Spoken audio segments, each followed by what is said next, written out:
La doctora Laura pensaba hace 35, ¿cuántos años, doctora, de graduada? No, pero ¿qué? No, dando clases. Más de 35 años. Ah, claro, por supuesto. Una mujer en un tribunal penal, siendo juez. Ella abrió el camino para muchas mujeres como nosotros. Entonces le agradezco, doctora, por ser inspiración, por ser mentora de muchas profesionales del derecho. Bueno, hoy les voy a hablar de dos áreas que a mí me encantan, del derecho penal y la psicología. En esta ponencia que he denominado Aportes de la psicología jurídica al derecho penal en el contexto venezolano. No, la tiene el doctor Gustavo.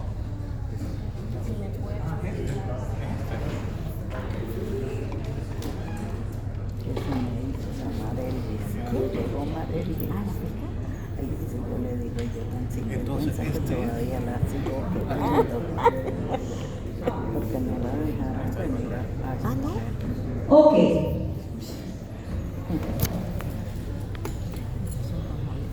Cuando inicié la carrera de Derecho me dijeron que el derecho está en todo, que desde el momento en que nacemos tienen que inscribir un acta para dar constancia que estamos aquí, que somos ciudadanos. Ok, bienvenida doctora. Y cuando inicié la carrera de psicología me dijeron lo mismo, que la psicología está en todo. Entonces, esta materia, aunque no parezca tan evidente, coinciden en muchas áreas. Tanto la psicología como el derecho son ciencias sociales. Tienen un objeto de estudio en común, que es el estudio del comportamiento humano y de las interacciones sociales. Este matrimonio entre la psicología y el derecho surgió a inicios del siglo XX y hay un antecedente muy importante que se produce en el año 1901 y es el experimento de William Stern, psicólogo alemán, y Frank Boris, jurista húngaro. Estos dos sujetos, profesores de la Universidad de Breslau en Alemania, idearon el siguiente experimento. Dos estudiantes simulaban una pelea en el que uno de ellos terminaba sacando un arma. Posterior a esto, estos investigadores solicitaron a los testigos, que eran también estudiantes, llenar informes tanto orales como escritos y obtuvieron como resultado que los informes eran tan erróneos y diferentes que concluyeron que las reacciones afectivas inhiben la observación exacta y la recuperación confiable de los recuerdos. Esto es muy importante en cuanto a la valoración del testimonio. Posteriormente, en el año 1908, Hugo Mustenberg publicó el libro donde Wittgenstein argumentaba que la memoria humana es imperfecta. Y tal y como lo habían señalado sus antecesores, decía que estas expresiones psicológicas, miedo, estrés, ansiedad, ira, podían influenciar la recuperación exacta del recuerdo y afectando la precisión y la confiabilidad del testimonio.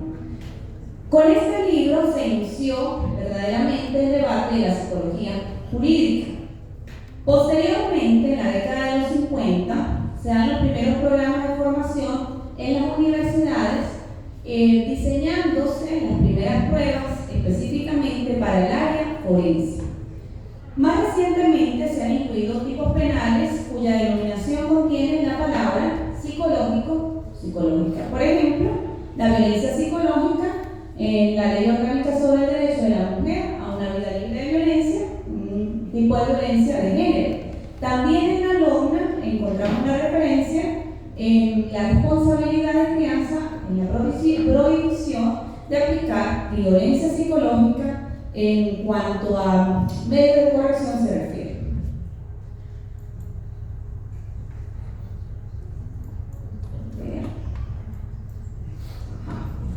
Ok, vamos a hablar un poco sobre el alcance actual de la psicología en el derecho penal. Y es que el derecho se apoya en diversas ciencias auxiliares, por ejemplo la física, la balística, la química para estudiar determinadas sustancias, y bueno, en el área de la psicología. Incluso previo al proceso penal, la psicología apoya el derecho. Por ejemplo, en la selección de personal, en la creación y reforma de leyes, en la investigación penal, en la evaluación del investigado y la víctima, ya hemos entrado en el proceso, y en el contexto penitenciario, en la última fase, en el tribunal de ejecución. Comencemos un poco más en detalle en cada uno de estos aspectos. En la selección del personal, la pregunta sería la siguiente: ¿creen ustedes que es necesario que la psicología apoye el derecho en la selección de personal capacitado para el ejercicio de la administración de justicia? Completamente, la respuesta es sin duda sí. La administración de justicia requiere de personal apto con habilidades de resolución de conflictos, toma de decisiones, imparcialidad, objetividad, control de impulsos, etc. Desprovisto de traumas, desprovisto de cualquier situación que pueda afectar su parcialidad, su imparcialidad, su objetividad. Pensemos, por ejemplo, un sujeto, digamos, el fiscal o el juez, que ha sido víctima de abuso sexual y que no ha superado este trauma. ¿Creen ustedes que podrá ejercer con objetividad la demanda de su cargo asociada a este delito? Si no ha sido superado, muy probablemente no. ¿Quién corre con esas consecuencias? El justiciable. Igual suerte ocurre, por ejemplo, en un caso de xenofobia, de homofobia, de racismo. Por eso es que es tan relevante con el objeto de lograr la finalidad del derecho que el administrador de justicia es una persona apta, desprovista de trastornos, de condiciones que puedan afectar su objetividad.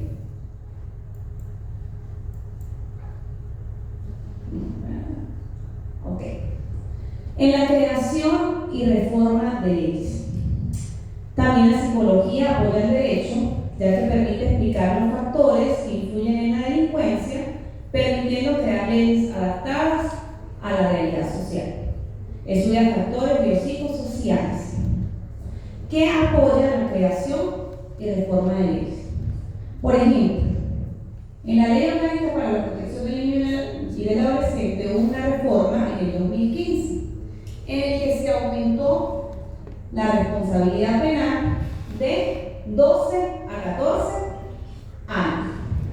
Cuando yo estaba en el Tribunal de Responsabilidad Penal del Adolescente, debo reconocer que llamaba mucho la atención cuando llegaban en flagrancia adolescentes de 12 años, 12, 13 años, porque en ocasiones no entendían lo que estaba ocurriendo. Bueno, esto lo entendió el legislador a través de estudios también psicológicos. El nivel de maduración de un adolescente en la actualidad de 12 años, de 13, de 14, no es igual a un adolescente de hace 30 años, por ejemplo. A partir de allí, y con apoyo de la psicología, también se determinó que el establecimiento de la responsabilidad penal a tan temprana edad trae consecuencias muy negativas en el normal desarrollo del adolescente, así como afectaciones a nivel emocional. Esto lo tomó en cuenta el legislador y realizó esa reforma que les comentaba.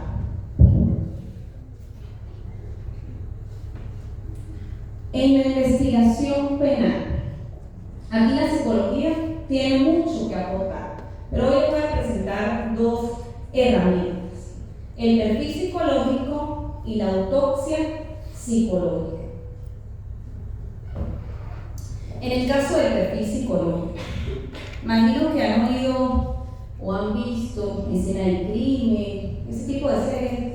A los abogados generalmente nos gusta ver ese tipo de series.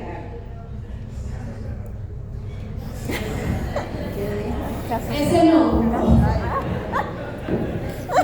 Caso cerrado, tema con escena del crimen. Okay. Fíjense, tal y como lo ven, el psicólogo obtiene información del modo operandi de los testigos, de la víctima, y cuando se conoce quién es el sujeto activo del hecho, puede brindar información, porque la conducta da información de la personalidad.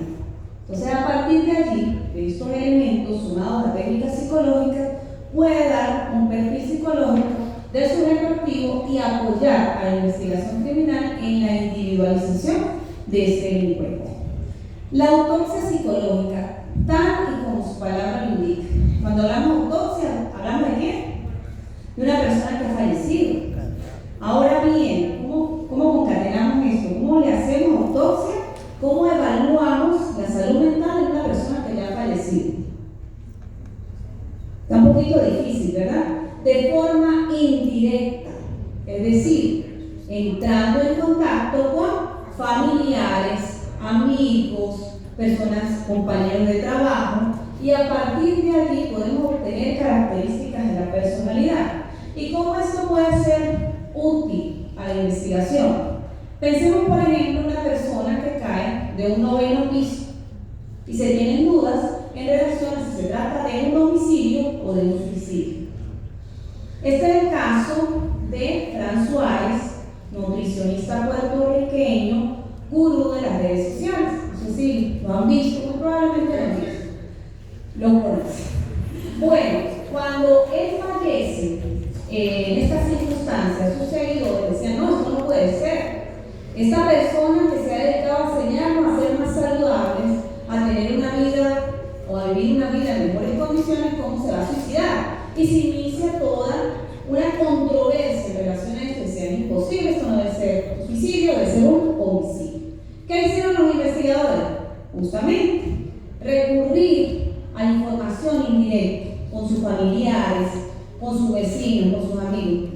¿Y qué se obtuvo de allí? Resulta que esta persona, a pesar de lo que mostraban las redes sociales, era una persona muy introvertida, era una persona depresiva, incluso para el momento de la ocurrencia del hecho estaba siendo medicado por depresión, se había alejado de su familia y tenía muy poco contacto social. Por lo que se distanciaron de la tesis del suicidio y se acercaron a la tesis, por lo que se distanciaron de la tesis del homicidio y se acercaron a la tesis del suicidio. Entonces, ven cómo se ayuda la psicología del derecho. Ok.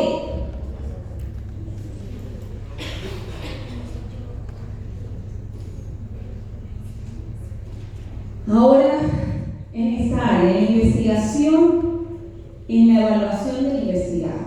Y aquí todos los abogados hacemos así. Nos llama la atención, estamos más interesados. ¿Por qué? Porque esto depende de algo fundamental. Determinar si esa persona es ¿qué? Imputable o inimputable. ¿Por qué? Así lo establece el código. Dice: no es punible el que ejecuta la acción en estado de enfermedad mental suficiente. Ojo, suficiente. Artículo 62. Entonces, ¿cómo sabemos si ese sujeto que está allí, que sonríe, que parece ser tan amable, que se encuentra salpicado de sangre, tiene o no una enfermedad mental?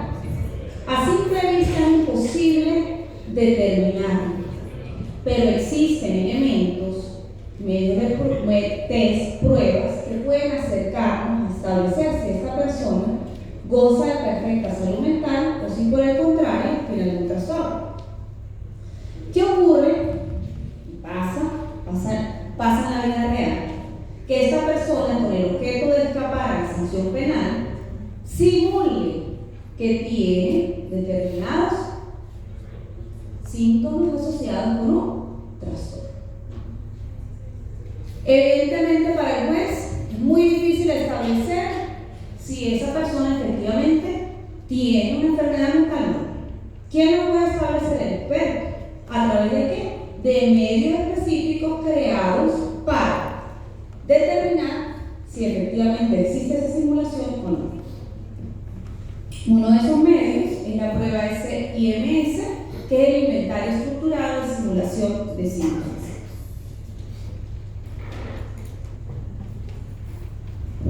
Otra área que nos interesa bastante en la evaluación de la víctima. Bueno, lo primero, en relación a la determinación de la afectación psicológica, sobre todo en aquellos delitos contra las personas, en los delitos de violencia psicológica, es muy importante cómo el psicólogo, el experto, determina la afectación psicológica mediante el uso de técnicas e instrumentos psicológicos. Estas técnicas o instrumentos pueden ser de dos tipos: proyectivos o psicométricos. Un test proyectivo, por ejemplo, es el test de Rocha, que es estas imágenes que ven al final de la diapositiva, que a lo mejor también han visto en las películas, que les ponen de manifiesto a las personas estas manchas y les preguntan: ¿qué observa usted? Bueno, esto es más que eso. Esta prueba se encuentra estandarizada, tiene un protocolo de aplicación. Igual ocurre, por ejemplo, con el test proyectivo de figura humana, que no es traigan un dibujito, tiene unas normas, un protocolo de aplicación que va desde la observación al momento que se está realizando esa prueba. ¿Cuándo se aplica? Perdón, y para hablar también un poquito de las pruebas psicométricas, estas pruebas hay un resultado, un número, también son estandarizadas y, a ver, se apoya en la estadística y en estos medios más puntuales donde se tiene un resultado específico. Les decía cómo el experto decide la aplicación de una prueba u otra. Depende de las características del evaluado, depende de lo que se esté solicitando. En el caso, por ejemplo, de niños, resulta difícil en ocasiones obtener información. Bien porque los niños no quieren verbalizar, pensemos por ejemplo, un abuso sexual. No quieren dar información en relación a eso o han sido preparados para guardar silencio. Entonces, ¿cómo hacen el experto para obtener esa información que es tan valiosa en la investigación? A través de esos test. El test de figura humana arroja rasgos de personalidad y también evidencia en relación a este tipo de abusos. Ok. Aquí hay una técnica que no es nueva, pero es muy poco conocida, y es la evaluación de validez de las declaraciones o análisis de credibilidad. ¿Qué hacemos nosotros como abogados cuando lo que dice la víctima parece que no es real? Aunque a veces un poco cuesta arriba, ¿verdad? Y la psicología también entra a apoyarnos en esa área. Cuando no nos convence el testimonio porque hay otros medios de prueba, en contrario, por ejemplo. Cuando lo que dice la víctima no se compadece con los hallazgos físicos, ¿qué hacemos allí? Este análisis de credibilidad es estandarizado, psicométrico, que se basa en la siguiente premisa: un testimonio basado en una experiencia real difiere en su calidad y contenido de un testimonio imaginario. Y yo tuve la oportunidad de que un experto de Caracas nos explicara un poco sobre esto, y ella decía: es que cuando nosotros evaluamos y usamos esta técnica, se nos permite establecer concretamente si lo dicho por esta persona es creíble o no es creíble. Por ejemplo, en un testimonio real pueden existir fugas de memoria. No me acuerdo. Recuerdo esto, pero esto no lo recuerdo con tanta precisión. Un testimonio imaginario, por lo tanto, en ocasiones, casi siempre, recuerdan todo. En el testimonio real puede ocurrir que den información no relevante. Por ejemplo, para el momento del hecho, escuché la canción de Daddy Yankee, o escuché o vi pasar tal cosa. Un testimonio imaginario no aporta este tipo de contenido. Entonces, esa evaluación de validez de las declaraciones o análisis de credibilidad viene a dar contenido científico cuando existen dudas en relación a las declaraciones de la víctima. Le decía, un test estandarizado, el que cumple con determinados criterios y arroja un número cuya conclusión es testimonio o declaración, creíble o no creíble. Evidentemente, difícilmente podría hablarse de real o irreal, pero sí se acerca, y lo más que se acerca es creíble o no creíble. Les decía que era poco conocido, pero ya tengo información de que el Ministerio Público lo está aplicando. De manera que nosotros, como abogados, podemos solicitarlo, incluso el Ministerio Público de buena fe puede también solicitarlo cuando exista duda.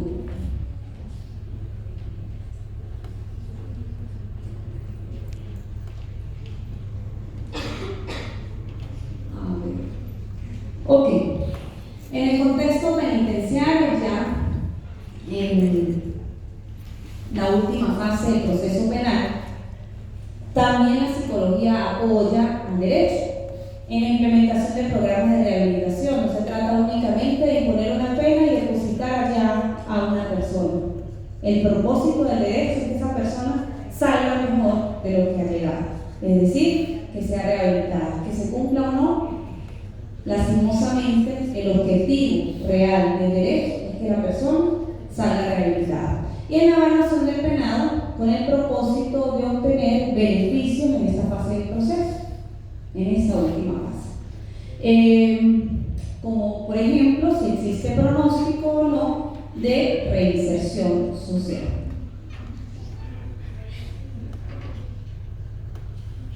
Les hablaré brevemente, y para no alargarme tanto, pero me parece que es relevante, conversar un poco sobre el informe psicológico. Y el informe psicológico no dista muchísimo de los otros tipos de informes de las otras experticias. En relación a este informe, Tapia Ángela señala: este informe debe ser un documento científico, es decir, preciso, organizado, comprensible, recordando que quien lo lea es una persona experta en psicología. Por lo tanto, el lenguaje que se utilice debe ser un lenguaje técnico, pero debe estar explicado de manera que cualquier abogado o lego pueda entender de qué se trata. Esto aplica a todos los demás informes. Técnico, pero comprensible. En ocasiones, lastimosamente, no se cumple. La estructura del informe psicológico tampoco dista demasiado de la estructura de cualquier otra experticia, salvo en los instrumentos empleados, en los resultados y en la conclusión. Pero, digamos, el punto de vista formal es muy similar. Se inicia con el encabezado de la institución en la que se encuentra adscrito el médico forense, los datos de identificación del experto, el motivo del peritaje, institución y funcionario que lo solicita, los datos de identificación del evaluado, el procedimiento usado, si se aplicaron entrevistas, que es una de las formas de obtención de información más común en el área psicológica, la observación, los test que se aplicaron y luego los resultados de esa entrevista. Cuando hablamos de entrevistas, se profundiza en las diferentes áreas vitales del sujeto activo o del sujeto evaluado, puede ser el sujeto activo o la víctima, que nos den información. ¿Cuáles son esas áreas vitales? El área familiar, escolar, sexual, antecedentes laborales o antecedentes judiciales. Se profundizará en aquel que guarde o tenga relación con el hecho. Si estamos hablando de un abuso, se profundizará en el área sexual, de violencia intrafamiliar en el área de los antecedentes familiares. Estos resultados deben estar explicados y concatenados entre sí para llegar finalmente a una conclusión. Y esa conclusión será en relación al motivo del peritaje. Se me ha solicitado evaluar a una persona para evidenciar si es víctima o fue víctima de violencia psicológica, de abuso sexual y de conformidad con lo aplicado que puede concluir el experto. Fíjense que en lo que les he señalado, actualmente la psicología apoya de gran manera al derecho penal. A lo mejor lo han visto por redes sociales. En Argentina hay una persona, se llama Hugo Lescano, es un referente, incluso es asesor de la OEA,